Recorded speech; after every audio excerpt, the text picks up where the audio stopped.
Indian premier league বা IPL নামটা শুনলেই আমাদের মাথায় কি আসে? বিশ্বের সবচেয়ে বড় ক্রিকেট লিগ, তাই না? একটা টুর্নামেন্ট যা ক্রিকেট খেলার ধরনটাই একেবারে পাল্টে দিয়েছে। চলুন আজ এই অসাধারণ যাত্রার গভীরে যাওয়া যাক আর দেখি কিভাবে একটা বাতিল হয়ে যাওয়া আইডিয়া আজ বিশ্ব শাসন করছে। দেখুন, একটা সময় ছিল যখন ক্রিকেট মানে ছিল শুধুই একটা খেলা, কিন্তু আইপিএল এসে পুরো ছবিটাই বদলে দিল। এটাকে একটা মাল্টি-বিলিয়ন ডলারের এন্টারটেইনমেন্ট প্যাকেজ বানিয়ে ফেলল। মানে যেখানে ক্রিকেট আর বলিউড মিলেমিশে একাকার। এটা যে শুধু খেলোয়াড়দের আর্থিক নিরাপত্তা দিয়েছে তা কিন্তু নয়, বরং সারা বিশ্বে অন্যান্য টি-20 লিগগুলোকে পথ দেখিয়েছে। হ্যাঁ, একদম ঠিক শুনেছেন। আইপিএলের এই ধারণাটা কিন্তু হুট করে একদিনে আসেনি। এর পেছনে রয়েছে এক দীর্ঘ আর কঠিন যাত্রার গল্প। একটা বাতিল হয়ে যাওয়া কনসেপ্ট থেকে বিশ্বজোড়া আধিপত্য স্থাপনের এক অবিশ্বাস্য কাহিনী। তো গল্পটা শুরু করতে হলে আমাদের ফিরে যেতে হবে বেশ কয়েক বছর পেছনে। সময়টা হল ৯০ দশকের মাঝামাঝি। আর এই গল্পের মূল চরিত্র হলেন ললিত মোদি নামের একজন। একবার ভাবুন তো, ১৯৯৬ সালে প্রথম এই লিগের আইডিয়াটা দেওয়া হয়। আর সেটা বাস্তবে রূপ নেয় কবে? ২০০৮ সালে। মানে মাঝখানে পুরো ১২ বছরের একটা লম্বা অপেক্ষা। এই দীর্ঘ সময়টাই কিন্তু গল্পটাকে আরও বেশি ইন্টারেস্টিং করে তুলেছে।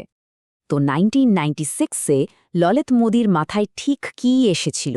উনি চেয়েছিলেন আমেরিকান প্রফেশনাল স্পোর্টস লিগের মতো ভারতে একটা পেশাদার ক্রিকেট লিগ শুরু করতে। তার প্ল্যান ছিল ৮টা শহরকে নিয়ে ৫০ ওভারের ফরম্যাটে, আর খেলা দেখানো হবে ইএসপিএনে। কিন্তু যখন তিনি এই প্রস্তাবটা ভারতের ক্রিকেট কন্ট্রোল বোর্ড বা বিসিসিআই-এর কাছে নিয়ে গেলেন, তারা এটাকে একদমই পাত্তা দেয়নি। বলা যায় প্রস্তাবটা একরকম উড়িয়েই দেওয়া হয়েছিল। কিন্তু এই প্রত্যাখ্যান মোদিকে থামিয়ে দিতে পারেনি, বরং এটাই ছিল একটা নতুন স্ট্র্যাটেজির শুরু। উনি বুঝতে পারলেন সিস্টেমের বাইরে থেকে একে বদলানো যাবে না। যদি কিছু করতে হয় তাহলে এর ভেতরেই ঢুকতে হবে। আর এখান থেকেই শুরু হয় গল্পের দ্বিতীয় পর্ব। মোদি ঠিক করলেন যে সংস্থা তাকে ফিরিয়ে দিয়েছে সেই সংস্থার ভেতরেই নিজের জায়গা পাকা করতে হবে। শুরু হলো তার ক্ষমতার অলিন্দে প্রবেশের দীর্ঘ যাত্রা। আর তার পদক্ষেপগুলো ছিল দারুণভাবে হিসাব করা।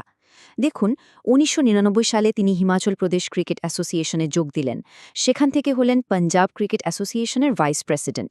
এরপর ২০০৫-এ রাজস্থান ক্রিকেট অ্যাসোসিয়েশনের প্রেসিডেন্ট নির্বাচিত হলেন। আর তারপরই আসল ব্রেক, বিসিসিআই-এর ভাইস প্রেসিডেন্ট। এই পদটা পাওয়ার পরে তার হাতে সেই ক্ষমতাটা এলো যা দিয়ে তিনি তার পুরনো স্বপ্নকে সত্যি করতে পারতেন। এবার গল্পে একটা নতুন মোড় আসে। আমরা চলে আসি ২০০৭ সালে। এই সময়টা খুব গুরুত্বপূর্ণ, কারণ ঠিক তখনই এমন কিছু ঘটনা ঘটছিল যা মোদির সেই পুরনো আইডিয়াটাকে নতুন করে ফিরিয়ে আনার জন্য একটা পারফেক্ট সুযোগ তৈরি করে দিয়েছিল। কি সেই ঘটনা? ২০০৭ সাল। ভারত প্রথমবারের মতো টি-20 বিশ্বকাপ জিতে নিল। আর সাথে সাথেই এই নতুন ছোট ফরম্যাটটা নিয়ে মানুষের মধ্যে তুমুল উত্তেজনা তৈরি হলো। জনপ্রিয়তা একেবারে তুঙ্গে। ঠিক এই সময়টাতে মার্কেটে আর একটা প্লেয়ার চলে আসে, ইন্ডিয়ান ক্রিকেট লিগ বা আইসিএল। এটা ছিল একটা বিদ্রোহী লিগ, মানে বিসিসিআই-এর অনুমোদন ছাড়াই শুরু হয়েছিল।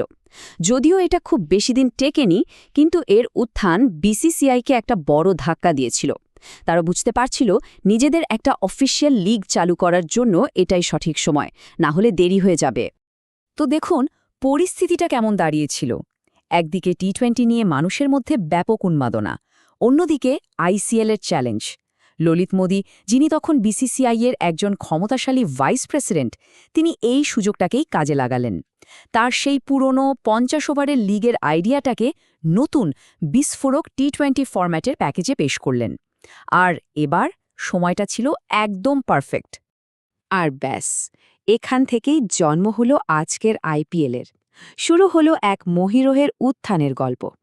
২০০৮ সালে এর যে বিশাল আয়োজন হয়েছিল তা এক কথায় অবিশ্বাস্য। ব্যাপারটার বিশালতা বোঝানোর জন্য শুধু একটা উদাহরণই যথেষ্ট, ফ্র্যাঞ্চাইজিগুলোর নিলাম।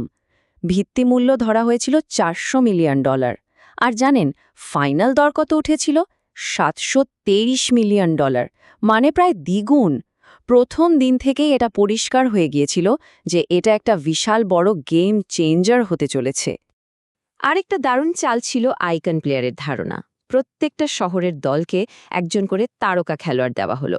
যেমন ধরুন, সচিন টেন্ডুলকার মুম্বাই ইন্ডিয়ান্সের জন্য, সৌরভ গাঙ্গুলি কলকাতা নাইট রাইডার্সের আর MS ধোনি চেন্নাই সুপার কিংসের। এই একটা পদক্ষেপে সঙ্গে সঙ্গেই শহরের মানুষের সাথে দলের একটা ইমোশনাল কানেকশন তৈরি হয়ে গেল। দিনটা ছিল 18 এপ্রিল 2008। কলকাতা নাইট রাইডার্স বনাম রয়্যাল চ্যালেঞ্জার্স বেঙ্গালোর।